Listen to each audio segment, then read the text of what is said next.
Hey everybody, Scout Crafty here again, TGIF. Thank God it's Friday. You made it through another weekend. Boy, did this week fly by or what? I mean, February weeks go so fast for some reason. A couple things to talk about.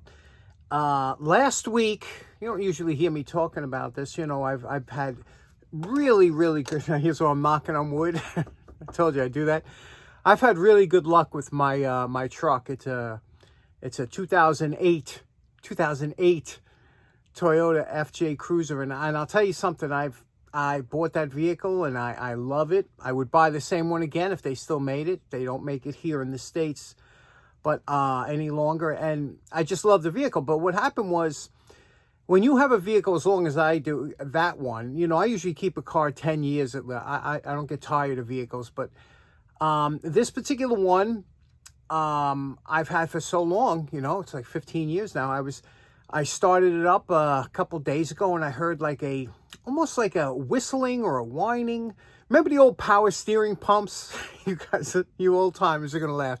Remember when we were low on fluid with the power steering pump and you'd turn the wheel and you'd hear, yeah, yeah. You know what I'm talking about, that sound. But when you hear a kind of a whine or whistle, it could be so many things. It could be the water pump, the power steering pump, the compressor, your air conditioning compressor. It could be, you know, they even have air pumps on. It could be a lot of things. So I didn't know what it was, and so you know, typical for me. I said I'm just gonna just let it ride for a while and see what happens, you know. But I'm sure I heard something. I just couldn't point it out. Years ago, an old-timey trick, the old-timers used to take an old broomstick, like a 2-foot piece of broomstick, and they would put it on the in particular items like an alternator, and then they put it to their ear, or they put on the power steering pump and they put it to their ear, and they could hear if there was, that's an old-timey trick. You don't hear that too much anymore. But it turns out that I noticed my lights were getting a little bit dimmer, and then sure enough, the car, I went to start it when it went vroom, you know, and that's, you know, so it could be either the battery or the alternator. And like I said, because I heard that whining, you know, so I pulled out the voltometer, I checked the voltage, and sure enough, my battery was down to 11.6 volts, and I wasn't getting any increase when I checked it with the car running, so I knew the alternator was bad. Now comes the problem. I kind of have a rule of thumb that when I have a car for the first 8 years or so, if something goes bad, I always put in original equipment manufacturer, a replacement part from the dealer. I like dealer parts. Came with the car. They're always usually better than aftermarket, and that's good for the first 8 years or so. After that, the car's getting a little bit older. You're going to be getting rid of it soon. No sense in putting all that money in, and then you kind of go aftermarket or whatever. But that particular alternator for that vehicle, it's brand new from Toyota.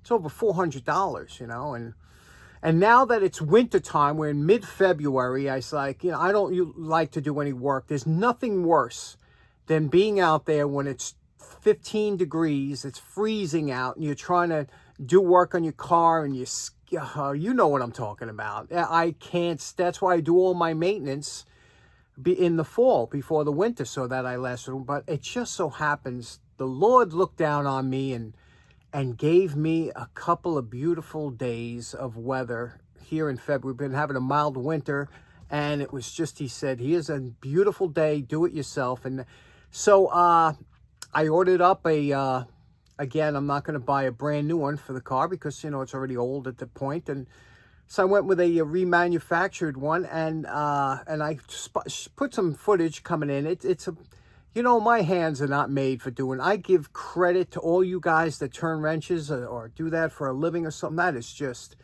when I was younger, working on cars was so much fun, especially if you had, you know, you didn't have a monster motor in your vehicle. But if you had like a straight six, if you guys ever worked on a straight six or a V6 in an old car, what a joy it was to work on those things. It was just, everything was wide open before the pollution junk, and it was just beautiful. I mean, yeah, it didn't, don't get me wrong, the cars they didn't last as long or as, but to do a tune-up or to do, it was so relaxing and rewarding. Even to do an alternator was a 15-minute job, you know?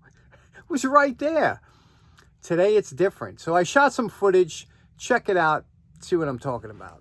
I guess the first thing you want to do anytime you're going to do a job is go to YouTube and watch people that have done it already. It'll save you a ton of aggravation and time just watching all the videos you can on replacing an alternator or compressor, whatever you're doing. So here you can see it's quite tight in there, especially for my big mitts.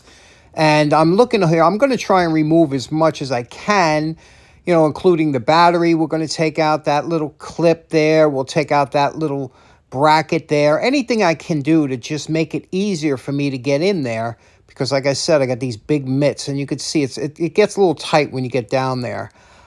Here you see the clips that are the plugs. One plug is easy, comes off, just press that button. This one here, you slide a screwdriver under. That's the main one that goes to the alternator. You slide a screwdriver under there, push forward and up, and that pops right up. And I'll show you what that clip looks like. Once you see the back, you'll see how it comes off easily. See that? Now, using a breaker bar, I love this Pittsburgh breaker bar. What a fantastic buy that was. And Scott Durga's extension, we're going to break the 14 millimeter nuts. There's only 2 bolts holding the alternator on, so we're going to break them using the breaker bar. And then after that, we'll go to the regular 3/8 flex head ratchet. And I'll tell you, a flex head ratchet really helps in the jobs when you're getting into tight areas. Once the alternator is out, check it out with the new alternator just to make sure that there's nothing obviously different, because the last thing you want to be doing is trying to fit something that isn't the right alternator. Thank God Amazon's been real good with shipping out alternator or all my parts. I never had a problem with getting the wrong part, knock on wood. And of course, clean out your battery terminals. And now there we go. It's running. It's beautiful. Looks good. Now what we'll do is we'll check with a voltometer, check the voltage, and we got 14.24, which is perfect. And again, now my meter's where it should be. You know, it's so funny. In my car, like my truck, is 15 years old now, and in 15 years, I only replaced the battery once. I replaced it after about 6 or 7 years. I replaced it, and it was fine. It was working good, but you know, when you get to that point, especially me working nights and in the cold, I need to make sure that my battery is going to last. So I get 6, 7 years out of it back because you buy a good battery. But now the funny thing is that because my battery's getting old again, I got to replace it this summer. I bought one of these, and I'm sure you guys have it. If you don't, and you have an older battery, one that's more than 5 years old, and you can't trust it 100% when it's more than 5 years old, especially if you live in a cold weather climate, these things are absolutely fantastic. And I've tested this out a couple times, and you know what's really good about having this is one of those car jump starters. And you know what's funny, when they first came out, they were quite expensive, and you know, because again, they were new, and you know, they went for $150 something. Now they're down to, you know, $50. You can get a good one. And I tell you, these things are worth having in the car. First of all, in an emergency, obviously, it's a jump starter that'll jump your car. You can see here. And they're all basically, they have similar. This one here's got a flashlight and stuff. It also has a USB charge. You could charge your phone. But all you have to do is you plug this in to your, plug this in here. You pull this little lever down, this catch. You plug this into here, and then you can jump your car. What's nice about this too, with the new electronics in today's vehicles, you do not want to put regular jumper cables from one car to another like the old days, because if any, you know, you know how the person that you're jumping their car, they always do something stupid like rev the motor as soon as it starts, and then it sends a surge back, and it could blow out some of your electronics. So, you know, with the newer cars, you got to be real careful about jumping. That's why this is always good to have. Somebody gets stuck, somebody's battery is dead, you take one of these, you start it up, you don't have to worry about messing up your car. It's well worth having. And again, like I said, they come, the prices have dropped on it. If you have an older battery, take my advice, buy one of these, you won't be sorry. Okay, next up on Wednesday, we did this nice Taiwanese axe or hatchet. And you can see here, we have it's a fiberglass handle. This was really dirty, and we cleaned it up nice. And a lot of people said, you know, I would like to see how that was cleaned up. I apologize for skipping that. Let me show you how to clean a fiberglass shaft or any kind of fiberglass. Now, sometime you might have to polish up or clean up some fiberglass. Fiberglass comes in a ton of things. Boats are most likely made of fiberglass, you know, but there's so many other things that are made of fiberglass. You know, here, for example, these ski poles are fiberglass. Fiberglass is lightweight. It's super strong. It's impervious to UV. It's just a fantastic material. It was huge in the 60s. And, you know, when it first came out, it was like all over the place. But now they're kind of getting away from it because it takes a while to make. You got to laminate or whatever. But the fiberglass you might find in like a pole or something like this is it's very thin strands that run.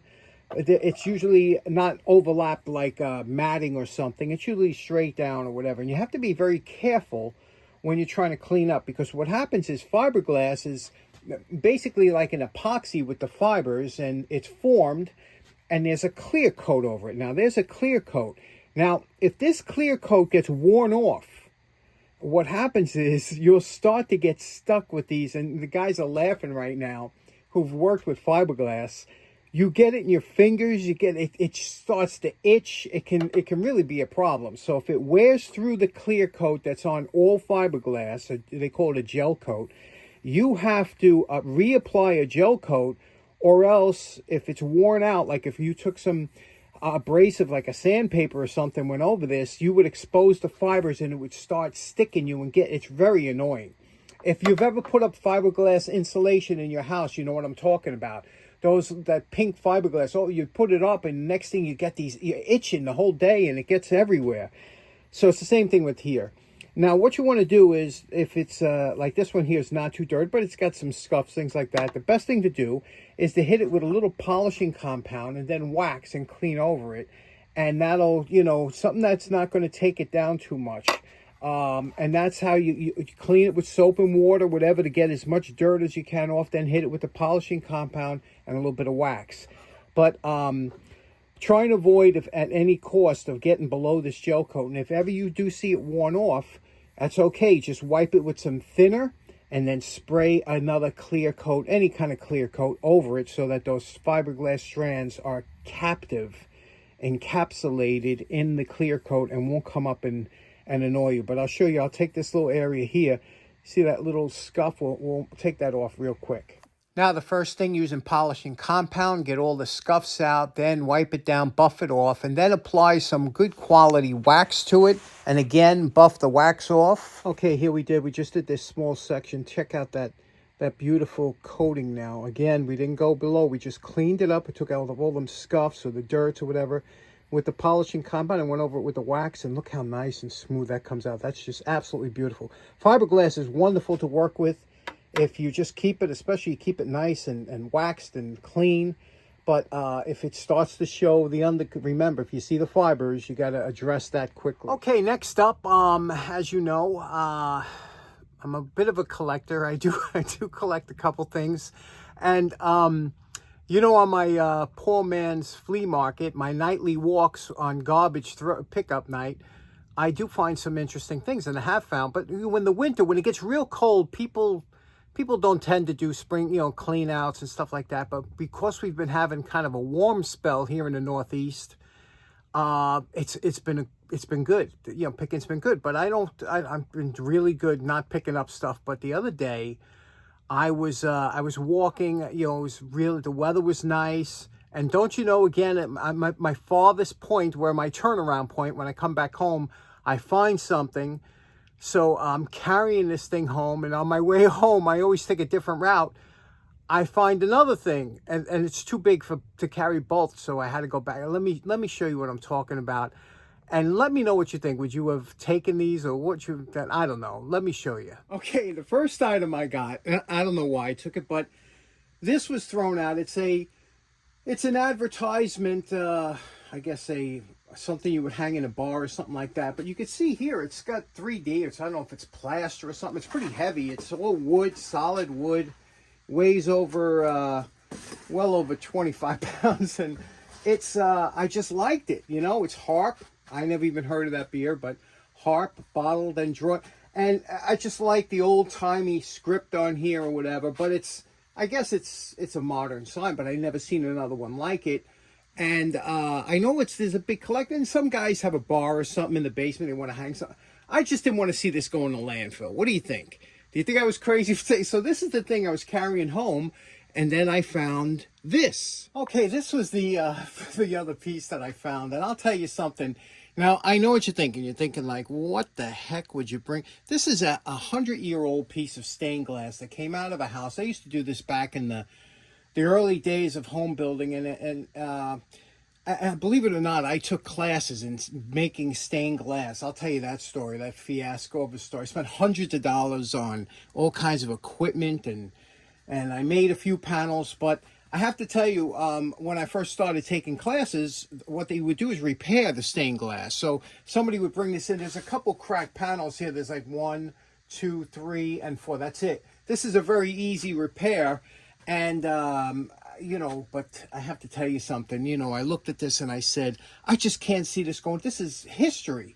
They don't make this stuff anymore. And if a guy has a barn or something like that, like...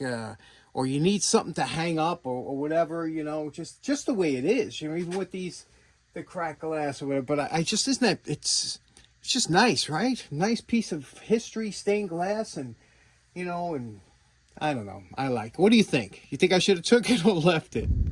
Okay, so in closing, that's why my mother always told me I could never work for the Department of Sanitation, because I just... I have a love for this old... I just can't see it being thrown into a landfill, destroyed, you know? Some of these things that could be brought back. You could hang that in a barn or somewhere, or, you know, anywhere. Anywhere. Let me know what you think, okay? Thanks so much for tuning in. Hope you have a great weekend. We'll see you again on Monday. Take care now. Bye-bye. It went vroom, you know, and you turn the wheel and you'd hear...